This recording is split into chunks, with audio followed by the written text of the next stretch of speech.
त्याच्यामुळे अशा ढोंगी राजकीय कारणासाठीच्या मोर्चांना जाणं तर सोडा, जर अधिकृत जागेच्या व्यतिरिक्त ओरड करण्याचा जरी प्रयत्न केला तर ते बेकायदेशीर आहे. अरे थोडा विचार करा रे. ज्ञान हे पैगे बरवा ज्ञानेश्वर महाराजांनी सांगितलेलं आहे. अबे ज्ञानच ईश्वर आहे. Who is this Raj Thackeray? Who is this Raj Thackeray? What you think? कोण आहे वो? महाराष्ट्रामध्ये शालेय शिक्षणात तिसरी भाषा ही हिंदीची असे अशा पद्धतीचे पाऊल राज्य सरकारकडून उचलले गेलं आहे आणि यावरून आता महाराष्ट्रातलं राजकारण तापलं आहे. मनसे अध्यक्ष राज ठाकरे यांच्याकडनं 5 जुलैला मोर्चाचं आवाहन केलं आहे. आता यावरती प्रतिक्रिया देण्यासाठी आपल्यासोबत गुणरत्न सदावर्ती जी आहेत. काय सांगाल, या मोर्चाला तुम्ही जाणार की नाही जाणार? ज्ञानेश्वर महाराजांच्या विचारांना विरोध करणारा तो मोर्चा आहे.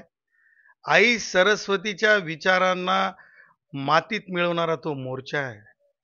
त्याच्यामुळे अशा ढोंगी राजकीय कारणासाठीच्या मोर्चांना जाणं तर सोडा, जर अधिकृत जागेच्या व्यतिरिक्त ओरड करण्याचा जरी प्रयत्न केला तर ते बेकायदेशीर आहे, कायदाबाह्य आहे आणि माननीय उच्च न्यायालयाच्या अनेक निर्देशाच्या विरुद्ध आहे.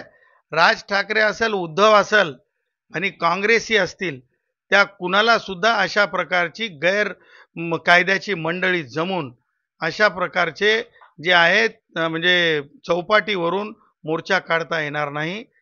आणि असंविधानिक जी भूमिका त्यांची आहे त्या भूमिकेची आम्ही कायम निंदा करत आहोत. अरे थोडा विचार करा रे. ज्ञान हे पैगे बरवा ज्ञानेश्वर महाराजांनी सांगितलेलं आहे. अबे ज्ञानच ईश्वर आहे. आणि तुम्ही सावित्री आई ज्या पुस्तकात असते ते पुस्तक जाळायचं धाडिष्ट दाखवताय. Who is this Raj Thackeray? Who is this Raj Thackeray? What you think? कौन है वो? ये नहीं चलता. और उद्धव की गंदी जो राजनीति है वो नहीं चलती. क्यों नहीं चलती ये बताना चाहता हूं. राज ठाकरे उद्धव को पहले ये पूछ लेना कि उद्धव मुख्यमंत्री थे. मुख्यमंत्री जब थे तो तीसरी भाषा लाने के लिए जो कानून बनाने की बात हो रही थी, डॉक्टर माशेलकर कमेटी के जरिए उस कैबिनेट के अंदर उद्धव ठाकरे की क्या भूमिका रही? मान्यता किसने दी? उद्धव ठाकरे का बेटा. उसने क्या कहा था माध्यमों के सामने? ह्या सगळ्या गोष्टी मला आमच्या ढोबळ, आमच्या गुराखी साहित्याच्या भाषेत डबल ढोल वाजवणारे आहेत. हे डबल ढोल वाजवणारे आहेत. ये महाराष्ट्रामध्ये मी चालू देणार नाही. मैं चलने नहीं दूंगा. मी अशा प्रकारची दादागिरी चालू देणार नाही. हा देश आहे, संघ भारत आहे. या संघ भारतामध्ये सेपरेटिस्ट सारखं भाषेच्या नावावर कोणत्याच प्रकारे वाटणी नाही आहे. आणि त्याचबरोबर नरेटिव्ह चुकीचं पसरवायची भानगड आहे. म्हणजे मराठीची गळचेपी कुठं आहे? शासनाचा निर्णय वाचला की सगळ्यांना काला अक्षर भैंस बराबर समजले का लोकांना तुम्ही? स्पष्टपणे माननीय दादा भुसे साहेबांनी, जे शिक्षण मंत्री आहेत, त्यांच्या विभागाने काढलेला जे शुद्धीपत्रक आहे त्याच्यात लिहिलेले तिसरी भाषा ऐच्छिक आहे. खोटारडेपणा थांबवा.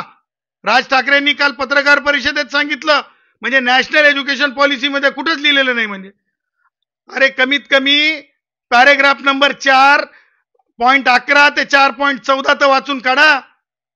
आणि ते मॅन्डेट आहे, त्याला सेंट्रल लेजिस्लेशन म्हणतात. राज्य सरकार सबऑर्डिनेट लेजिस्लेशन असतात. ह्या सगळ्या गोष्टी डोळस आहेत. आणि म्हणे शिक्षण मंत्री किती शिकलेले आहेत. अरे शिक्षण मंत्र्यांचं तुम्ही शिक्षण काढता दादा भुसे साहेबांचं. अजर अमर राहतील ते. झाले मंत्री किती, होऊन गेले मंत्री किती, होतील मंत्री किती. परंतु लक्षात ठेवा, राज ठाकरे, उद्धव, तुम्ही अशा गोष्टीला विरोध करत आहेत. नालंदा तक्षशिलेसारखं ज्या विद्यापीठातून ज्ञान अर्जन होत होतं, त्याच प्रकारे 3 भाषा शिकवणारा मंत्री कोण होते? तर मोदीजींच्या सरकारने केलेला कायदा, देवेंद्रजीच्या म्हणजे मुख्यमंत्रीची काळामधली जी व्यवस्था निर्माण झाली आणि 2 उपमुख्यमंत्र्यांच्या काळात म्हणजे एकनाथरावजी शिंदे आणि अजितदादा यांच्या काळामध्ये दादा भुसे मंत्री होते, त्यांनी 3 भाषा शिकवण्याची मुभा दिली, कोणत्या गलिच्छ राजकारण न करता मुभा दिली. ही चिरकाळ अजर अमर राहणारी गोष्ट आहे. त्याच्यामुळे मला असं वाटतंय की कुणी सुद्धा गलिच्छ राजकारण करू नये, आणि जर कुणी करण्याचा प्रयत्न केला, कायदा हातात घेण्याचा प्रयत्न केला, तर जशाच तसे उत्तर मिळेल. मॉल मधली भगिनी असेल हिंदी बोलणारी, टॅक्सीवाला आमचा भैया असेल, आमचा जो है दिहाड़ी मजदूर होगा, हर किसी को वही न्याय होगा जो हिंदुस्तान के, भारत के संविधान में, प्रभु श्री राम के विचारों में होगा. वही न्याय होगा, वही कानून होगा. परंतु ज्या बाकीच्या राज्याचे विचार जर केला त्या ठिकाणी हिंदी लादली जात नाही, इथं म्हणजे ते स्थानिक भाषा बोलली जाते. मात्र मग तुम्ही काय आग्रही आहे या संदर्भात? हिंदी देखील महाराष्ट्रात ही तिसरी भाषा शालेय शिक्षण असावी किंवा हिंदी सक्तीची नको, म्हणून आता दोन्ही नेते म्हणजे राज ठाकरे आणि उद्धव ठाकरे आता एकत्र येत आहे, आणि तुम्ही या संदर्भात म्हणजे पोलीस महासंचालकांची भेट घेतली, काही पत्र दिलंय का? काय भूमिका यानंतर तुमची? बघा, स्वतःचे लेकर तर शिकवता तुम्ही सुद्धा तुमचे लेकरू कोणत्या शाळेत शिकायला हो? सगळे लेकर तर म्हणजे उच्चभ्रू इंग्रजी शाळांमध्ये शिकवले. आणि ज्या वेळेस कष्टकरी, दिहाडी मजूर, त्यांच्यासाठी एक मेजवानी आली 3 भाषा शिकण्याची, त्याला करण्यासाठी काय तुमचा संविधानिक तर विरोध, संविधानाच्या सोबत तर तुमची भूमिका नाही, विरोधात आहे. त्याचबरोबर आमच्याजवळ क्वांटिफायबल डेटा आहे, क्वांटिफायबल डेटा. त्या डेटामध्ये जगातले सगळे रिसर्च पेपर आम्ही हे केलेले आहेत, आणि त्याच्यात स्पष्टपणे आलेलं आहे की बालकांना 5 भाषा 10 वर्षापर्यंत शिकवल्या पाहिजेत. उलट लेकरं ब्राईट होतील वैचारिक दृष्ट्या, जगामध्ये हिंदुस्थानचं नाव होईल. मी तर म्हणतो राज ठाकरेला, उद्धव ठाकरेला आणि काँग्रेस यांना, आमचे म्हणजे मंत्री, सन्माननीय मंत्री होते गिरीशभाई महाजन, त्यांनी प्रत्येक जिल्ह्यात शासकीय वैद्यकीय महाविद्यालय केलं. त्या वैद्यकीय महाविद्यालयात कन्सल्टला घेऊन जा. डोक्यातलं यांच्या काढा यांच्या डोक्यातलं खूळ, की लेकरांना शिकवल्याच्या नंतर मनोबल दुखावते म्हणे. अरे तुमचं मनोबल दुखावलेलं आहे गल्लीतली निवडणूक आल्यामुळं. तुमच्या बुडाला आग लागली आहे गल्लीतली निवडणूक आल्यामुळं. अरे तुम्ही पासांगाला सुद्धा राहिले नाहीत, लोकसभेला, विधानसभेला तुम्ही निकाली निघाले. आणि काय राज ठाकरे, संत साधूंना नावं ठेवायचे, खालच्या भाषेत बोलायचं, गंगा मैयाला अपमानित करायचं, भाषेच्या नावावर गलिच्छ राजकारण करायचं, आणि अंगावर भगवं वस्त्र घ्यायचं. ये नाही चाले. हिंदू संत सुद्धा, साधू सुद्धा, हिंदू साधू समाज सुद्धा तुमच्या सोबत नाही, उद्धव सोबत नाही. सगळे जण जे आहेत ते संघ भारतासोबत आहेत, आणि त्याच्यामुळं त्यांचा नैतिक दृष्ट्या ते पराभूत मानसिकतेतून हे सगळं करत आहेत. मोर्चा जर त्यांनी काढला, तुमची काय भूमिका असेल? मी तुम्हाला सांगतो, डंके के चोट पे हम जो बोलते हैं वही करते हैं. हम गरजने वालों में से नहीं है, समझ गए ना? जो उद्धव ने और शरद पवार जी ने किया था, बम्बई बंद, हमने कहा था बम्बई चालू. उसी तरह से कानून को कोई हाथ में लेके खालिस्तानी सोच के जैसा भाषा के नाम पे उद्धव तुम तोड़ने का कोशिश करे तो नहीं चलेगा. एक बात तो कहूंगा यार, मैं उद्धव का अपमानित करने के लिए नहीं, पर सम्माननीय जो एकनाथराव जी शिंदे साहब ने, हम कहेंगे कि बुरे चीजें थूक देने चाहिए. उसी तरह से गंदी राजनीति जो चल रही थी उद्धव के खीमे में, वो थूक दी. और जो स्वाभिमान का, हिंदुओं का, हिंदू राष्ट्र के प्रगति का, जो संविधान के प्रगति की जो बात रखी है, ये नतीजे है. ठाकरे गटाचे खासदार म्हणतात की सदावर्ते हे फडणवीसांचे पाळीव पोपट आहे.